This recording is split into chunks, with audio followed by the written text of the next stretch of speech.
Do you comprehend the value of the bullet in your barrel? You should write the back of VHS boxes, mate. That was great. I cannot say how much I want everyone to watch this film. Not salsa, not flamenco, my brother. Do you know Desi Nach?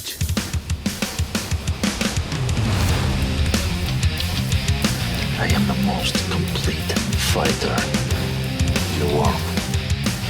Yippee-ki-yay, motherfucker. You can call it the art of fighting without fighting. Stick around. Some motherfuckers are always trying to ice skate on me. Dodge this. Welcome back if you'd gone away, and welcome if you've just started your journey into the world of Dodge This, an action movie podcast. My name insists on being pronounced Simon Fielder. I'm a human man, English comedian based in Amsterdam. And joining me, as ever, for our action movie adventure is my good friend Matthew Heighton in the city of London, don't you know? Yeah, I'm in Chimney Sweep Central. They're dancing out there right now. Yeah, now it is. Oh, you can't turn a corner without bumping into a man with a sack full of brooms. Absolute nightmare. Absolute nightmare. Yeah.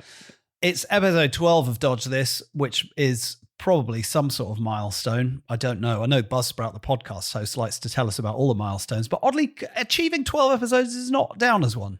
You think that'd be like, it's the same number as Disciples. It's the That's dirty. true, actually. It's our Dirty Dozen. The Dirty Dozen. Yeah. That's what we should call it. Yes.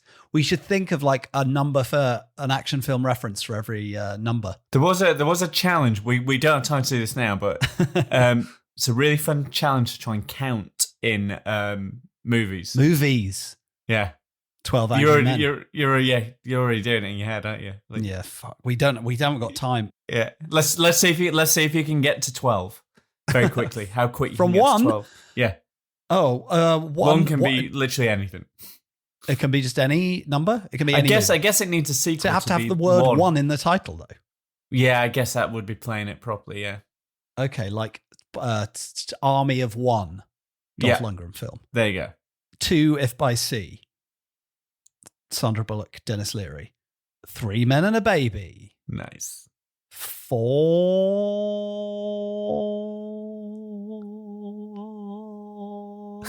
It's hard, isn't it?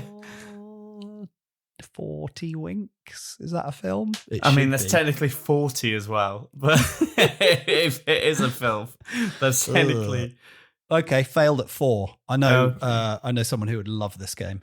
Yeah, it's great. Have you got one in the chamber for 4? The one I used was 4 Weddings and a Funeral. Of course, so obvious. What a stupid idiot I am. Yeah. You could have also had for the action podcast, not out yet, but John Wick Chapter 4. Oh, you're allowed that? Yeah, it's got 4 in it. Oh, well then then Star Wars episode 1, 2, 3, 4, 5, 6, 7, 8, 9. That's the first 9 done. If you wanted to do it that way, yeah, absolutely. That's a really stupid way of doing it. But you're not supposed to just get to 12. You're supposed to see how far you can get. Right. Okay. Well, you get to 9 for free with those rules, when you is what I'm play in saying. future, you're not allowed chapters or episodes. No sequels. Yeah. Okay. Yeah. Look, we've got to press on because we've got a very busy episode. Could have had Fantastic Four. 4 Brothers. 4 Brothers. Yeah, oh, that's a nice one. That's a nice one. You want to try for a 5? You want to see if you can do one hand? 5. Oof. I mean, I've gone against my own rule. Fast 5. Not allowed. Wait. Because that's in the title. It's not. Yeah, fast that is with allowed because not. That feels like a loophole. 5. Yeah, exactly. But again, you can't find like a franchise. I think once you're allowed 2 out of a franchise is my rule. Okay, good. I'm glad that we're like getting the rules down as we move through this. Yeah. The one that I've said, let's be quick on, could have had 5 bedrooms. That's all that's coming up on IMDb. Oh, is that the anthology movie I think so. with Tim Roth as a bellboy? Yeah, you could have had we allowed. Oh, you're looking these up. No, now I am because I couldn't think of any for 5. Yeah, that seems. I think I might have gone with Fast 5 on my one as well. Yeah. Yeah. I think we've invented an impossible game. It's like the Google It's one. not an impossible game. You just need 7 hours. If anyone is listening to this and hasn't hung up already, or whatever the podcast equivalent of that is, and they can think of some good examples without looking them up, tweet at us. Yeah. It's been an exciting week since last we podded, and Emile Stryker-Boudier joined us on the podcast to scream from the rooftops about RRR. Our very own Matthew Heighton went to the cinema to see RRR. Yeah. And today, well, you know, if he hadn't enjoyed it, I suspect this episode would have been about something else. But Matthew insisted. Yeah. We've got to. He's got a lot to say about it. I mean, I'm excited to. I hear wanted about us what to he's do gonna an say. RRR special. I was so like, already I want to gush about this film. The way you summed it up the other week of this is like nothing I've ever seen before. Yeah, Fair. 100% fair. We'll get into it. Onto that thought. And also, maybe it's time for me to tease something I'm quite excited about this episode, which is that I have a little soundboard which allows me to play in sounds during the episode. So, Matthew, what is the film that we're going to be talking about today? RRR.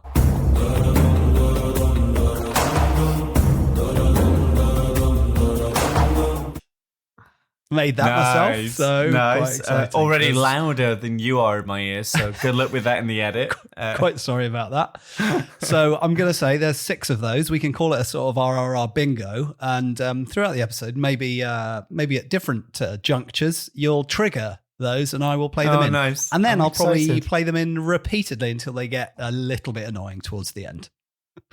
Before we do that, though, we've got to get our appetite whetted with the pre-movie teasers, which means it's time for us to head to the trailer park. Welcome to the party, pal! Oh, nice. Didn't load in those jingles, so No, I can't no. play those for you. Too excited about the RRR It'd ones. probably make your job easier if you'd loaded them in there, actually. In a way it would, yeah, but you know, I still get line them up and line them up right afterwards, innit?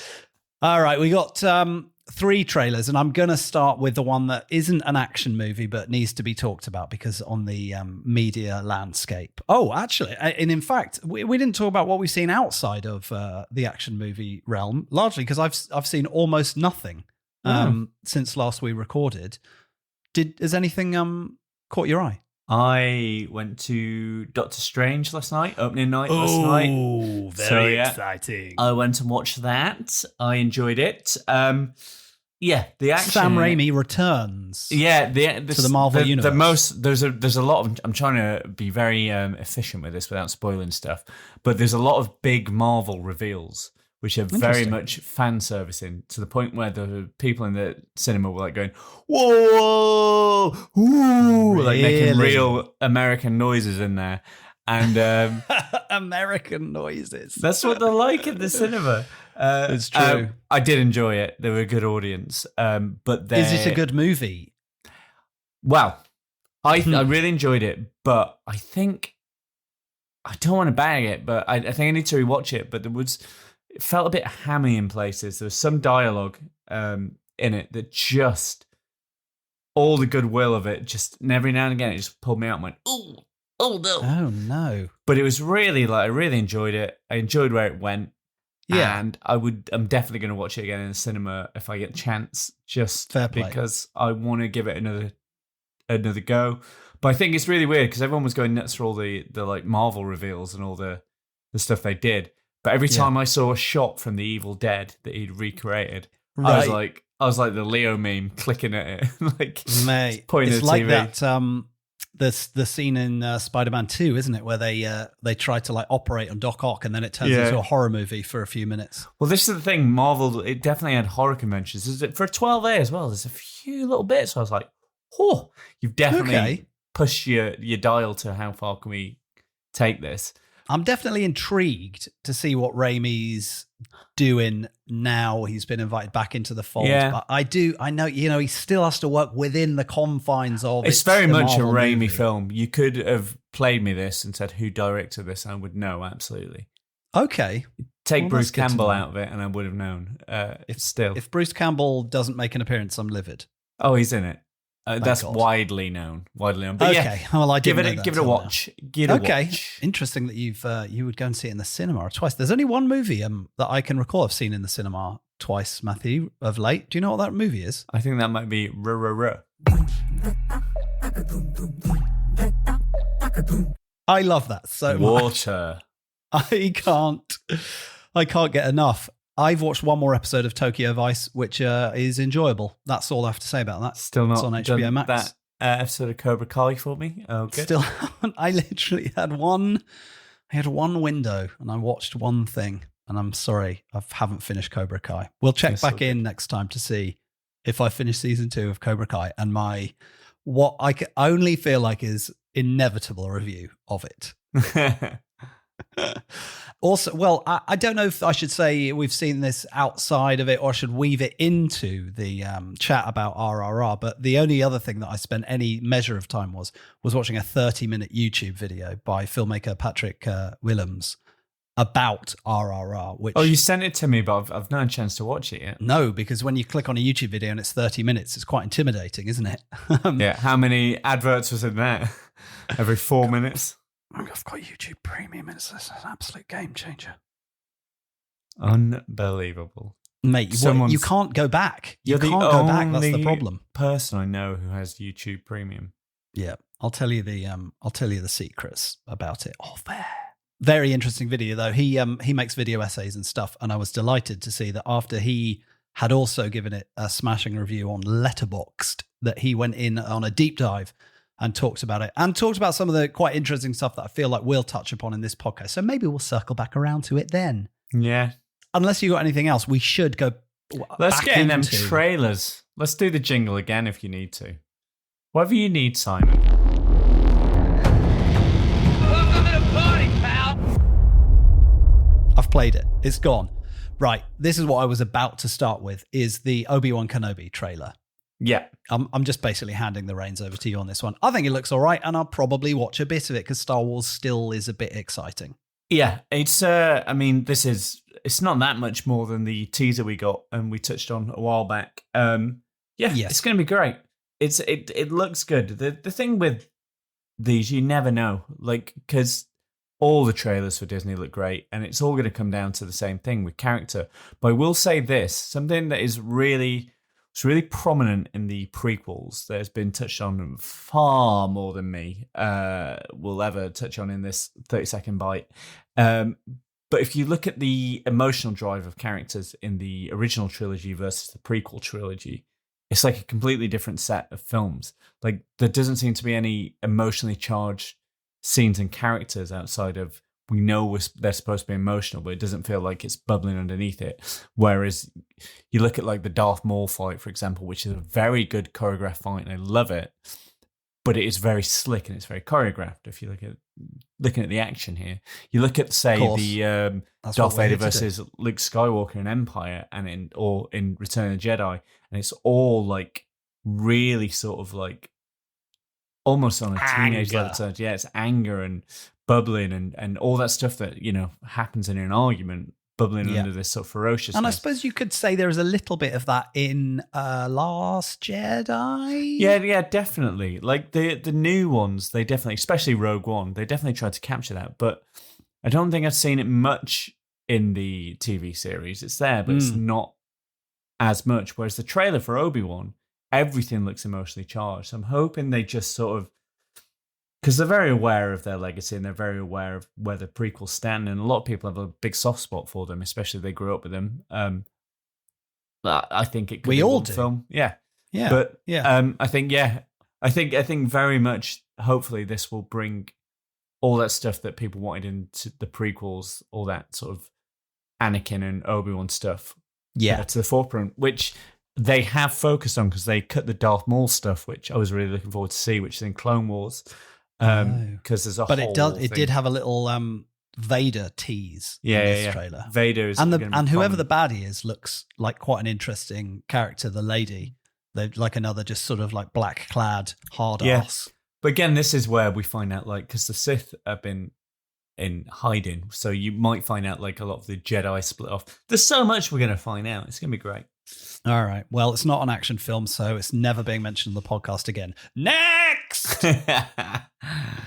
JK, I'll probably almost certainly watch it. Another trailer that popped up this week is for a Chinese movie that is so Chinese that the trailer has no English subtitles yet. It had some English titles, though.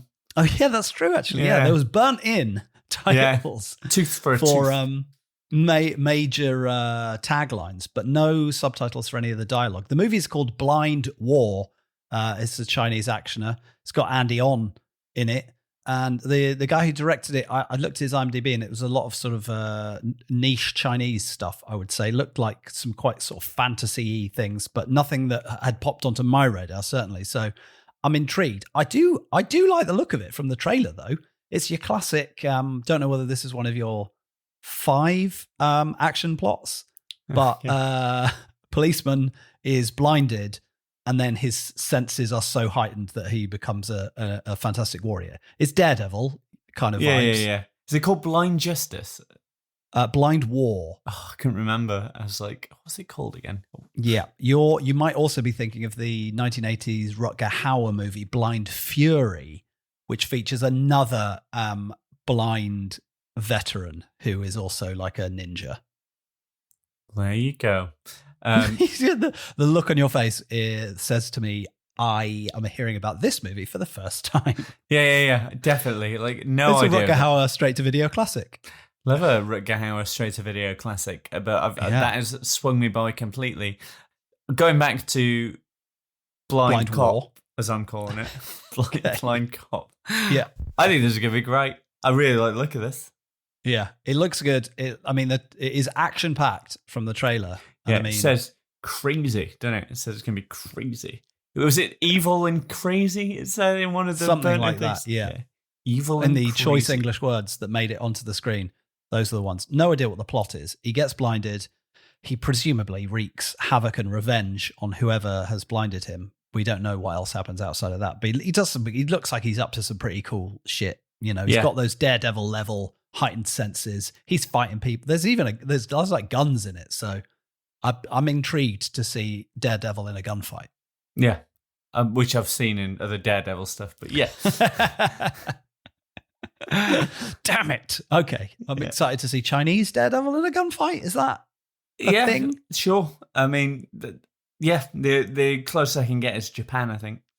Okay, fair play. Next trailer. Yeah. Hang on a second. Oh, it feels like maybe I need some sort of, I don't know, like it's like an interstitial kind of sound to introduce the next trailer. Oh, what? That's it. That's all you get. Wow. This is why you haven't been watching things this week. And I like it. This is why I'm not allowed a soundboard ever again in an episode. No, always. Okay, the next one is Interceptor. That last one, play it again. That's from Stomp, isn't it? Does it put you in mind of the exact part of the film when this plays? 100%. Yes. Yeah, 100%. Oh, it makes me, every time I click one, I get like the excitement. Let's go through this trailer. I want to talk about RRR. Okay. Okay. This movie is Interceptor. It's coming out on Netflix at the beginning of June, I believe. And as I was watching it, I was thinking, this is perfect because it fits exactly into one of Matt's 5 action movie storylines. It's Die Hard on an oil rig. Yeah, it's a very, Do you know what? I think this is going to be awful. It could be shit, though. Yeah. I also will. I will suffix that with "it could be shit." I've said this before, but I think definitely with Netflix, there's definitely an action genre which could be called written by algorithm. Like if it looks like a pastiche of an action film. It's true, isn't it? Yeah. And that's the stuff they're giving you in the trailer. That's it. Yeah. Imagine the stuff they're not showing. If I didn't know better, I would think, oh, this was designed by a Netflix algorithm that is like, if you like strong female characters fighting back against authority and confined spaces and low budget explosions, you'll love The Interceptor. But it turns out that it is from a guy called Matthew Riley, who I hadn't heard of, but is a best-selling author. He's written like shit tons of books over the years. And he always wanted to get into movies, but all of his books are like $100 million movies. So he deliberately wrote a screenplay that he thought could get made for like 15 mil. Oh, wow. Yeah, a lot of people do that where they write to budget. Yeah, great. And somehow they've let him direct it. So after reading that, I was actually more hopeful because I was like, if it's like, a dream project, maybe it's not. Now I'm swinging round. He's coming around now. He's got a bit of backstory. Yeah. I'm probably going to enjoy the making of more than the film. Yeah, that is the worry, isn't it? Yeah, I very much like the story. I didn't recognize this lady, but she is in some Fast and Furious business. I recognise her, but I didn't IMDb. Suggests to me there are now too many characters in the Fast and Furious franchise. I've only seen half of, and I keep saying I'm gonna I hope it's the latter half, but it's not, is it? We talked about this last time. I love the if first Emil was here, he'd be turning in his alive grave. I love the first Fast and Furious film. I love it. You'll only watch the ones that are available on DVD. I think it was one of the first DVDs I bought. Nice. Fair play. I would say have you watched Fast 5? No. Okay. That I think is probably my favourite one. I would just watch that one and then see how you feel about it. Next time I have a weekend where my wife's away, I might clear it and just all of them in one block. Instead, this weekend your wife is away and you've decided to work constantly through the entire weekend. Yeah. Yeah. No, I mean, hashtag freelance life. Am I right? Yeah. There you go. All right, that's the trailers, Matt. I can tell you're frothing with excitement. Let's bloody do it. Let's get into our feature presentation. And now, our feature presentation. Dodge this.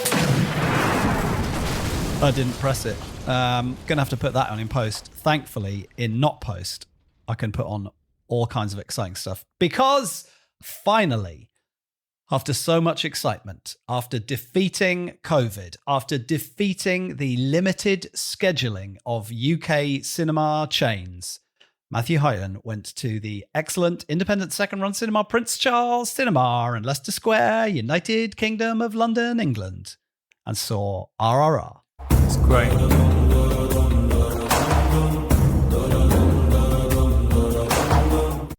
I'm never going to get bored of pressing the buttons. That music, that specific piece, honestly, it just amps everything up. I don't know the best way to approach tackling this film. I said a lot of things last week when we were chatting with Emil about it, and you were kind of like the casual observer, like, what are these guys on about? My goodness, they must be exaggerating all this kind of stuff. So I'm excited. I kind of want you to like talk me through. You get to the cinema. I just want to like be in your head. I'm so delighted that you saw it. My saddest thought is that I couldn't be sat next to you to experience you experiencing it. There's three things about the experience. First of all, I thought I was going to miss this, as you knew. We thought we was going to see this when it comes out on VOD sometime late summer. Well, I actually heard, and I don't know if this is true, but I heard it might be on Netflix this month. Oh, wow. The end of this month. I don't know if that's true, but I read it in a few places. That would be the best thing for it, because that'll mean everyone will take a chance on it. Right, because then they can ride the wave of this like, international publicity. Do you like films that the length of The Irishman, but don't feel like the length of The Irishman? Right. Yeah. You can even pause it during the interval. Incredible. Oh, we had an actual interval. I'll get to that. I can't believe that. It's such a long film, but it breezed by. Like, it just, from second one to second the last, it does not take its foot off the brake. How busy is it in the unbelievable. cinema that you get to see it? Who's going to see it at the Prince Charles? There Are these people is- who've listened to me screaming about it on Twitter? I would Who's say it's in there? about. I'd say it's about a third full. It's Okay. pretty good. I come in just seconds before it starts because of tube issues. Matthew. Yeah, I was so sweaty. Burst in. Thankfully, there is about 2 minutes of credits at the beginning for the streaming partners, the music partners, Don't Smoke, the financiers, etc., etc. Yeah. So that gives you a tiny buffer. Yeah, but I got there, bang on starting. So Bang on start, you say? yeah. So it's great. Oh, There is an air of like people have come because they've heard the hype. You can tell that. Okay. It's a Prince Charles cinema audience. They are absolute they're in the know. cinephiles. They're movie nerds. Yeah. Absolute cinephiles. But there's two women in front of me who I would guess to be similar age, sort of 30s. And there's a guy to my But right. playing age, late 20s. Yeah. There's a guy to my right with his, I'll assume, girlfriend, who's probably in their young 20s. Now, the women in front of me were like a live emotion sort of soundboard. So, like, every time something happened, the intent of the filmmaker came out through one of their mouths in the best possible way. So there was like a bit of action that was like a little bit like, whoa. They'd be like, whoa. Oh, wow. And then if there's like a bit of a violent bit that's quite tense, to be like, if there's a double cross, they'd be like, there was a genuine no. Wow. So like that was constant, and I loved it. Like It was normally, a good amount, though, not an annoying yeah, amount. no, it wasn't everything, but like Okay. normally I would hate that in a cinema. Yes. But with this, Yes. and the best thing, and to go to the bit that you know I love. I really want to say what it is, but obviously we don't want spoilers. But that bit, do we talk about it? I think to some degree, unless it's like any major twists, which there sort of aren't, because I think like the story is, I don't want to say incidental, but it's like you look at the roller coaster from the outside and you go, look at that, there's like 2 loops there. But then when you get on it, you're like, I did not expect it to be like this. Yeah, that is the best way of explaining this film. So yeah, I don't want to spoil the shot that everyone, just before the interval block, you know the shot. Okay, it's the one that was my action replay. Yeah, from last week. Yeah. Exactly. It is so, like, you've had by this point about 2 hours of balls to the walls, just action, adrenaline, bromance, The backstory, sort of everything is going on by this point. So you're so invested in the sort of rhythm of this film. Like, there's no sort of like, we open with this and you're like, eat that, get used to the flavor. You are so climatized to this film now. You think, I know what this film is. This is amazing. It's not going to surprise me anymore. Then there is one shot. Oh, actually, now I know what you mean. Now I know the shot you mean. The truck.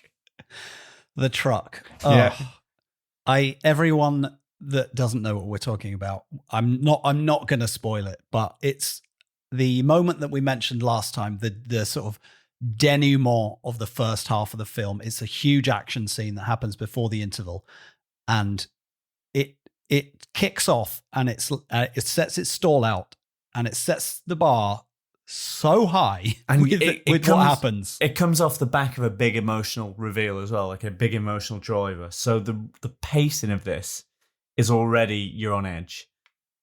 And there's a million things I expected. But you could never in your wildest dreams. So this is something I don't think you guys talked about last week. But something that this really pays off. So it is bananas. Like, they have gone, whatever comes to mind, nothing's off the table. Like, they really just like throw everything at the wall. We'll take what works for us, and we will put it on the mains. Like, we will absolutely charge this to the max.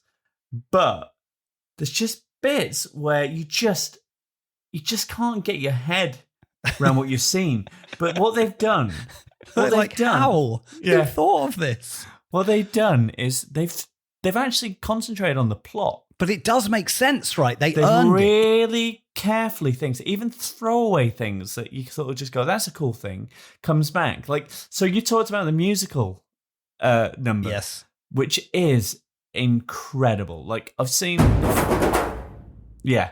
So that drum beat, which is an incredible scene. Like, the way they do this is like, and you guys said this last week, and it's the most accurate thing ever. Like, the British people are the Nazis in this narrative, and quite rightly, like the Empire and all the atrocity of it. That's what they're up against, and they've cranked that up. They've caricatured that to such a degree. Cartoonish level baddies. Yeah, there's generally a moment, and it made everyone in the cinema laugh, where they've made what I would assume at that time in the British Empire, like a governor, wouldn't it? Be like that sort of thing. Yeah. They're sort of in charge of the district for the Ray Empire. Stevenson character. Yeah.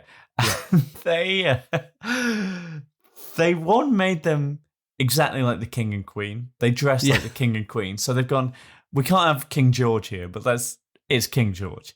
Okay. But his wife, there's a genuine bit where she's like, no, I wanted to see more blood. It's great. Yes. And even when it's like that cartoony, against what it's against, you're just like, you're so invested. But it is almost like, it seems crazy at the time, but if you think about like Game of Thrones, or like, she's like a sort of Cersei Lannister character, but like possibly without the nuance, but nonetheless. There is, this isn't a spoiler, but there is a public flogging. Someone gets flogged. Goodness. And it's quite brutal at times. Yeah, it really is. But this, I want to see blood. There's a great bit where the whip isn't doing it. So she goes, more, use this. And she throws down a whip that's like full of barbed spines. And you're just like, yeah, of course you'd be carrying that. Of course you'd have that under your... She's got that in a royal handbag.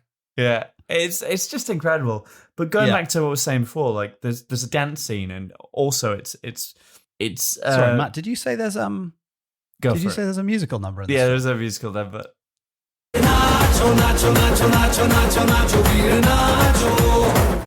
It's amazing. It is. It just makes me smile so hard. I think my cheeks hurt from smiling during the scene. Again, it's a lot of time. Obviously, you expect a music number in Bollywood or Tollywood. But again, they properly drove it into the character development and the story plot, and they really did it. But they also like managed to use it as a sort of a comparison to like how ridiculous the idea of Britishness at that time is. So like the idea of refinement and stuff. And there's a really beautiful thing where this guy just shows different dance styles off, and then they ask him if he can do this dance style, and it is so like you just whip up underneath the sort of intent they charge into that scene. You just absolutely get caught up in it. Because you're so like backing the Beam character by then already. He's this like, he's so lovable, even though, he's introduced as this like wild man of the jungle. And then he's sort of put in this like city setting where he's all like, oh, I don't really know my way around. And he's treated really badly. And then he's trying to woo this lady and it's like the cutest thing. And then he goes to the big dance. And then immediately there's like an awful British guy who's like an absolute bro of his time. You don't know nothing about culture. His British accent isn't even that. There is one of those accents though, but he's more. You know nothing of these, you bloody. There's buggers. Yeah. There's a lot of buggers around. Yeah, and then so on top of that, there's suddenly someone else just like putting him down, making fun of him, and then his good friend Ram steps up. We've not even really summarized the plot, which is really important. 33 minutes. I know. In. Maybe we should start at the beginning. The first of the three. Do you remember beginnings. what the 3 R's stand for? Yes, rise. Yeah. Roar. Yeah. Revolt. Well done. I didn't know you. But also, interestingly, they are the initials of the director and the 2 stars. Ah. It's a little factoid for you. When they first started putting this movie together, it was like a working title called nice. RRR. And they worked it. For Rama and Rajamouli. And then they reverse engineered it to make it the title of the movie. Oh, I like that nugget, actually. Here's an extra fun fact is that a Indian man told me that fact in the toilet of the cinema after we'd seen the movie. I love little nuggets of post-cinema thing. I had it once. It's nice. I had once when the first of the Jurassic World series came out, so Jurassic World, I was in the toilets afterwards, and it was absolutely packed because it was opening night and we're at the IMAX. And there's these 3 kids, they must have been around 10 years old, and it was absolutely adorable. Not the toilet stuff, but the you should have set this story somewhere else. Mate. Yeah. Should have set it in the foyer by the pick and mix. But they were leaving as I was washing my hands, and one of them went, "So are there other Jurassic movies?" And the kid was like, "Yeah. This is Jurassic 4. Jurassic 1 is the best. I'd say this is the second best. And then Jurassic 2 and Jurassic 3 are pretty good." And I was like, oh yeah, because you view this as like the 4 Jurassic Park. And it was great. And it also made me go, this is amazing, hearing someone who has no concept of that legacy explaining this. But also... That is a beautiful story. Yeah. And I think you have told that story on the podcast before, Grandad. I think I might have, yeah. I love it. I love audiences finding new things, which is exactly what I love about this film, is finding something that now I could watch this every day. But to summarize the plot very quickly. So you go in, it starts, story is the first title card, right? 1, story. It's so dense, you have to really strip this back. But essentially... it is someone who is... I don't want to give away any of his backstory because the backstory comes later and that enhanced it. Well, the first part is the kid. Oh, yeah. Right? Yeah. So there's a lovely little Indian girl singing to the nasty Cersei Lannister character. King George and Cersei's wife. Yeah, whatever. The lady who plays Catherine Buxton, Alison Doody, is a Bond girl. Did you know this? I did know this. Also... incredible scenes. Ray Stevenson all the way through. I was like, where do I know this guy from? It was bugging me. And only in about the last 20 minutes, it clicked. He's in Thor. Yes, he is in Thor. Yeah. I don't remember him from Thor. He's also, you'll be delighted to hear this, in the Scott Adkins movie, Accident Man. Yeah, well, it's been a while since we had an old Scotty A shout out. Well, Accident Man 2 currently in production, post-production, I believe. So I can imagine we'll be talking about that in depth on the podcast. Accident Man 2 this time with... More accidents. Less accidents. This time it was no accident. Yeah. Okay, so story is the first little tiny... All right, bit. Simon. Otherwise, we're going to run into where in 20 minutes we've not got it. I want you to try and bash through this in a minute. So I'm looking at the clock. You've got a minute to summarize the plot starting now. Okay, there's 3 prologues before the title screen even comes up and says RRR. 1, story. A small Indian girl paints henna onto this posh lady. She likes it so much, she says, I'll take it. But she says it in English. The family don't understand. They accept her coins. She meant the child. She takes the child. The mother is livid. Skip to the introduction of our first character. It's Ram. He is fire.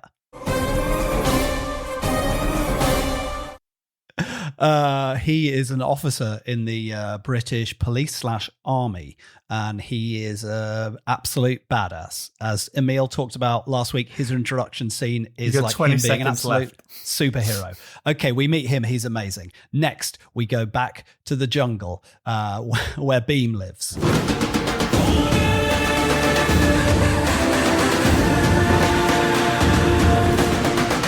He is water. He is doing some sort of thing to prove how hard he is where he runs away from a wolf, but... Twist. A tiger intervenes, and there is an incredible scene where he is very, very strong, but also he loves animals. Then this isn't... God, the title hasn't even come on screen yet. Oh, yeah, God. you're not even got to the crux of it, and you're already He goes to the city to try and rescue the girl. There's a massive incident that brings... the 2 guys together, the policeman who is searching for an unknown hard nut from the jungle, and the hard nut from the jungle suddenly they are brought together to rescue a child from a flaming train that's fallen off a bridge in the most incredible meeting of two characters you've ever seen on film. It's also an amazing piece of like art if you freeze frame it, and it's on some of the posters of them swinging from ropes. Oh, then they become best friends. Even better. I'm just going to interrupt because I can't ever pass this moment.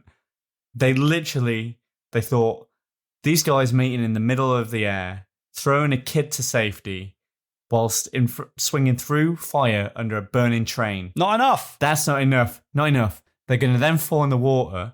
Oh, they're going to find each other in the water, come up to the surface and see each other first time. No.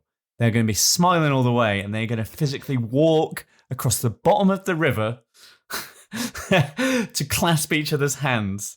And thus begins the best friendship of all time. It is the best movie friendship that I can remember in recent memory that probably isn't in a Pixar movie or something like that. But it is that level. Yeah. And it is, like you said last week, it is so unashamedly joyous in how they represent that friendship. Like there's no sort of like anything but other than this is just like messing around with your friend, you got each other's bracks.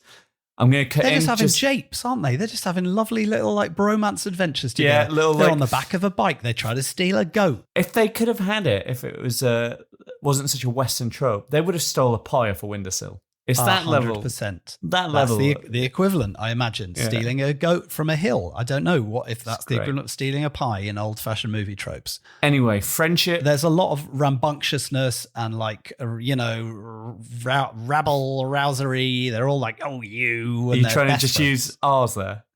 Yeah, I'm trying to get as many RRRs. There's rabble, rousing. But yeah, it's incredible. So anyway, do you want me to try and do this in a minute? Because now you can lead us up to the interval, probably. Yeah. So one guy from the jungle searching for a stolen villager from the British Empire. One guy who we don't know his backstory yet is the best officer going, who's an Indian working for the British. Their fates send them towards each other, but a chance accident makes them work side by side, blinded by friendship. They don't realise they're the opposing side of each other until Have you written this down? This is great. This is coming out of it. This is then suddenly their friendship is put aside because their destinies take sort of course. There's betrayal, there's upheaval, and then there is an absolute action scene just as revelations are found, but keep the two apart, pushing them together in conflict to the interval, where it's one of the best action scenes I've ever seen. And the interval comes in at this sort of desolate place of friendship lost, challenges won and lost, but at what cost? Well, the British Empire wants to make an example to squash the spirit of an entire country because of this entirely complete set of circumstance, and both of them realize something bigger is happening around them, and the only way to tackle it is head on by coming together, realizing that their friendship was a true friendship, and together they can accomplish anything and ignite the spirit of a sleeping country into revolution. Sorry, wait, let me just...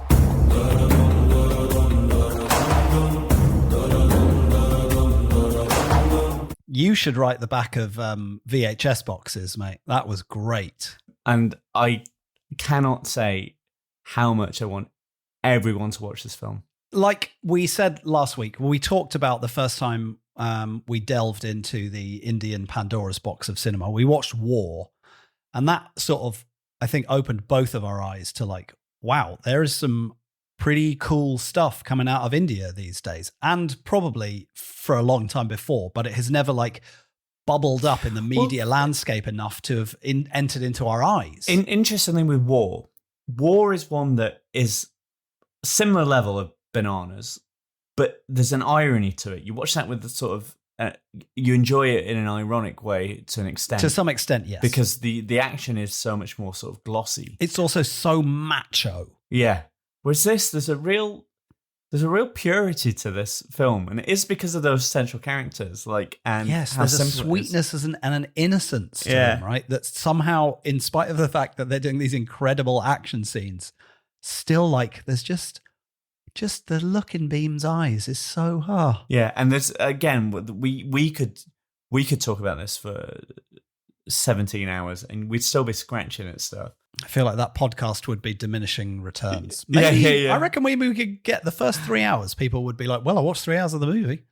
I think the excitement would maintain. I just want people to see it and go in there without any sort of, because we hype it up, but you hyped it up to me. It's just amazing. Like, and the weird thing is, would you say you went in and you were like, there's no way this is going to live up I to knew I was that? going to enjoy it, but I didn't know how much I was going to enjoy it. So I was going to say to you, this is how far we sidetracked. When I was talking about the shot with the truck, Yes. this is when I knew this film was something else. Because this shot with the truck, that you'll have to watch the film to see exactly why we're going bananas about it, is so good. There was a guy with his girlfriend to the right, and instinctively we both looked at each other at the same time with a look that just went, I just need to check that you saw that as well. And that's the film for me in a bag. Like, we're both like, yeah, man, fucking You had a little bromance in the cinema. Yeah, it's great. And then I carried him. That is and beautiful. Did squats and pull-ups with him. Yes. We stole a And then goat. there's about 5 more moments after that where you shared that look and we're like, are you seeing this? Yeah. It's interesting that you mentioned the squats, because during that bromance thing and to some degree the truck thing, even the maddest, most fantastical shit, they do set it all up. None of it is like, what? It's like, oh, well, he's from the jungle. We've already seen that. He did squats with him on his shoulder. It is, the logic is there, even if it's like turned up to the nth degree. 100%. Also, like, I can't explain just how close to Dragon Ball Z characters these guys are. You'll have to, because I am not familiar with Dragon Ball Z. They're just like next level human beings. Right. Like they're essentially superheroes, but they're normal guys. Like, and throughout the movie, they're like heroes brackets superheroes journey. Yeah, sort of, it literally becomes complete by the final scene. Like, they are superheroes ostensibly. They're doing, and everything pays off. The only thing that I am interested in, I would love someone to get in touch with me, because I don't know enough about the country and obviously we know about the history, but I don't know what the sentiment is in the modern world and stuff. But like, this put me in mind of a lot of American films, which is very like USA. So obviously, like, British Empire was awful. You've set it a good time to do it. But there's a song at the end for the closing credits, which is essentially Pick Up the Flag. And I do wonder, it's a little bit propaganda, isn't it? Yeah, I do wonder how, like, because if I saw like an American film or any sort of Western film that ended with Pick Up the Flag, people waving the flag, flags. So you mean a Michael Bay film? Yeah. I wonder, I'd be like, oh, like it'd leave a real horrible taste in my mouth. And I just wonder, like, interesting how people who like live there and grew up there, if that is a like the same sort of reaction from them, where they go, oh, that's a bit of a tang. Yeah, because I think we associate those shows of like overwhelming patriotism and nationalism as a like right wing, because they've kind of been co-opted by the right wing, right? Yeah. Like the Trumps and the what's his, Brexit wanker, Farage. that kind of Farage, Brexit like wanker. that side of. I think that's his Twitter handle, actually. Yeah. So I don't know if that is the case in India. If that these sort of they're revolutionaries ostensibly, aren't they? Like, yeah. But I suppose throughout history there's revolutionaries who absolutely. I mean, in time have become look like at Che Les Mis. Guevara on a t-shirt. The iconic shot in Les Mis is them picking up the flag and waving it. Like, so it's Right. not like unbelievable. I just wonder, like, if I saw, say, a film about the American Revolution and Civil War, and I saw that, would like that sort of propaganda make me go, ooh, feel a bit icky? Or would I be like, yeah, because it's historical? I just wonder, because I don't know enough about it. And I think some of the imagery in the credits song is very. It made me think of like hammer and sickle, of like communism things from the Cold War era or before, and it's interesting to see them and be like, yay! Actually, is it? I presume it's okay for me to be excited by this, right? This is like a good thing. I mean, it whipped me up. I was ready to pick up the flag, mate. Mate, if it turns out we've been indoctrinated into some sort of cult, I'm going to be livid. I'll say this for the film as well. We've not touched on this yet. When they have a song in it, and they have a few songs in it. Sorry, like when they have a song in it.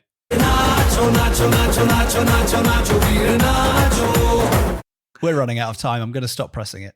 Yeah, this is the last thing I'll say. I love that they just sing about the plot. They don't pick a song that fits the scene. They write a song like he's as strong as a mountain, and like really it's like it's the Greek chorus thing, isn't it? The great. Will this friendship end in bloodshed? Oh my god, I love that. It's great. Anyway, and even some of the there's not loads of sort of musical style singing apart from that massive bit and the one at the end, but then there is the little bit, and it's right after the thorny whip or during the thorny whip where he just starts singing a little bit.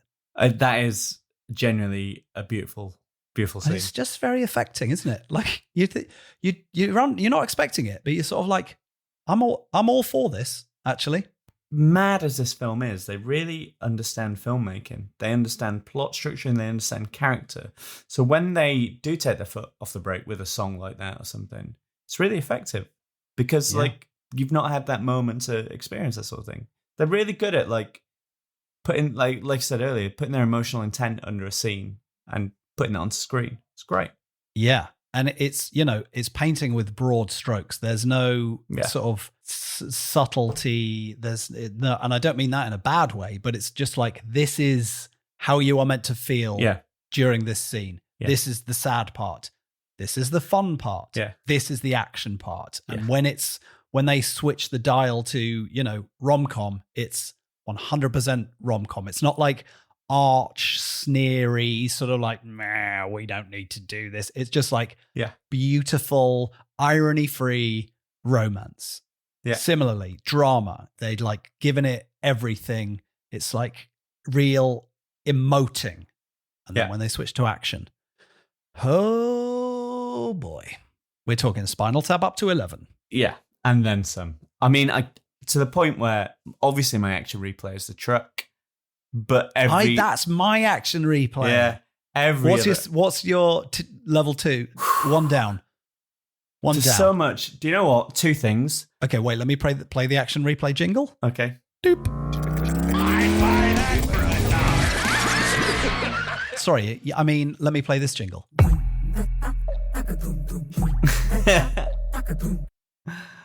Continue. This is so hard.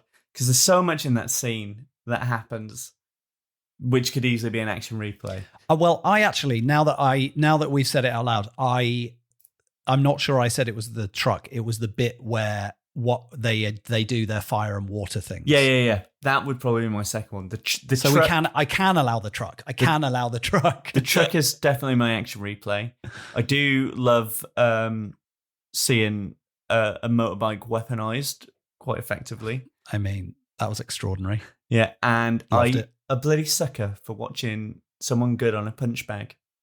A little bit of training. I mean, that he's very angry and he's got a lot of emotion to get out. And oh boy, that punch bag takes some punishment. Yeah, but they would be my action replays. Again, all I want is people to watch this film and then message me and go, I'm so glad I watched it. Thank you. Thank you for this film. I'll spread the word. Yes, exactly. There's probably like 7 different moments that you could gif from the action scene at the end of them like jumping through the fire, flying out of the water with the spear. Obviously, the motorbike bit, which is in the trailer, so we're not spoiling that. So much. There's a bit where an arrow stops next to a guy, and then he kicks it through a tree. Oh, it's so good. It's so good. It's so good.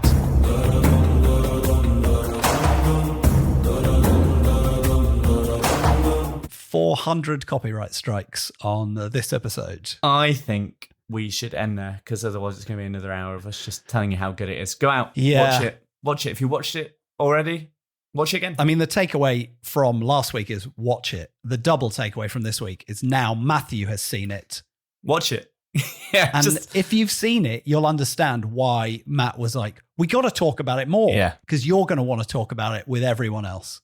100%. There's going to be a lot of people in your WhatsApp that you're like, hey man, have you seen this film? You got to see this film.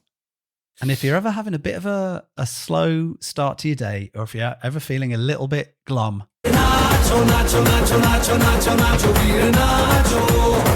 so good. Okay. I'm going to give you 20 seconds of action movie trivia. I want you to smash this one out of the park. Oh, God. Yeah. Oh, okay. Here we go. Who plays Holly in Die Hard 2? Holly Gennaro in Die Hard 2? Is it A, Patricia Velasquez, B, Kerry Washington, C, Bonnie Bedelia, D, Katie Cassidy? Absolute guess, but Bonnie? He's absolutely nailed it again. Oh. That was the only one that rung a bell. I didn't know that. It just rung the right bell. In fairness, if I hadn't been looking at the answer, I don't think I would have known it. But hearing it, you're like, yeah that checks out. Yeah, that checks out. All right, Maddie's got to go back to work. Simey's got to go back to work. Simey. Old Symes. But everyone has to go and see RRR if it's still on at your local cinema. Otherwise, don't worry, we're going to keep you up to date when it comes out on streaming, as if we're not going to be yelling it from the rooftops. Matthew is available on all your favourite social networks at... Just look me up. My name, Matthew Heighton. Just look me up. Matthew Heighton into find Google, it. mate. You'll find it. And I am at Simon Fielder. Very nice. And very nice. We will see you in, I imagine, 2 weeks' time. Yeah, there's some big films coming up. Very excited. Very excited. We got a lot to pack in. We do. A lot coming up. It's going to be a feature-packed summer. In the meantime, feel great about yourselves. Yeah. Bye. Bye.